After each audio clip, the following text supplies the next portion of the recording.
અમદાવાદમાં અવલ ફાઉન્ડેશન દ્વારા અવલ કન્યા ગૃહ તેમજ અવલ ક્લબનો શુભારંભ.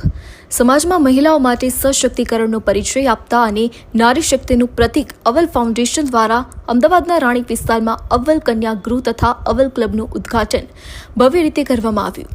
આ સંસ્થા મહિલાઓ અને કન્યાઓના શૈક્ષણિક, સામાજિક અને આર્થિક વિકાસ માટે સમર્પિત છે. આ સંસ્થાનો મુખ્ય હેતુ એ છે કે કન્યાઓ માટે સુરક્ષિત વાતાવરણ ઊભું કરવું, તેમનો સર્વાંગી વિકાસ સુનિશ્ચિત કરવો અને સમાજમાં તે હકથી જીવન જીવી શકે એ માટે આવશ્યક કુશળતાઓ પ્રદાન કરવાનો છે. અવલ કન્યા ગૃહની સાથે અવલ ક્લબનો પ્રારંભ કરવામાં આવ્યો. ઉદ્ઘાટનના દિવસે ખાસ લઘુરુદ્રીનું ચિંતન કરવામાં આવ્યું, જેનાથી ઉપસ્થિત સૌ ભક્તિમય રંગમાં રંગાયા હતા. આ પ્રસંગે અવલ ફાઉન્ડેશનના મેનેજિંગ ટ્રસ્ટી અભિસાર કલાલ સહિત અગ્રણીઓ ઉપસ્થિત રહ્યા હતા. અવલ ફાઉન્ડેશનના મેનેજિંગ ટ્રસ્ટી અભિસાર કલાલે જણાવ્યું હતું કે અમે દીકરીઓને હંમેશા આગળ વધવામાં મદદ કરીએ છીએ અને ખાસ તેમના માટે આ કન્યા ગૃહનું. મારું નામ અભિસાર કલાલ છે. અવલ કન્યાગૃહમાં તમારું સ્વાગત છે.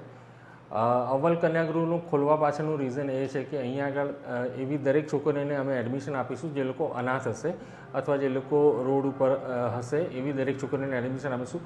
જે દિવસથી એ લોકોનું એડમિશન અહીંયા થશે ત્યારથી લઈ જ્યાં સુધી એમના મેરેજ થશે ત્યાં સુધીની બધી જ જવાબદારી અવલ ફાઉન્ડેશન ઉઠાવશે. જેમ કે એમનું એજ્યુકેશન છે, એમના કપડાં, એમની બધી જ જવાબદારીઓ અવલ ફાઉન્ડેશન પૂરી કરશે. અહીંયા આગળ અવલ કન્યાગૃહમાં ઘણી બધી ફેસિલિટીઝ છે. એમનું કિચન અલગ છે, એમના રૂમ્સ અલગ છે, એમના ડબલ બેડ એમના અલગ આવશે, સુવાની જગ્યા અલગ છે, એમનો પ્લે એરિયા અલગ બનાવેલો છે જ્યાં આગળ એ લોકો પ્લે કરી શકશે.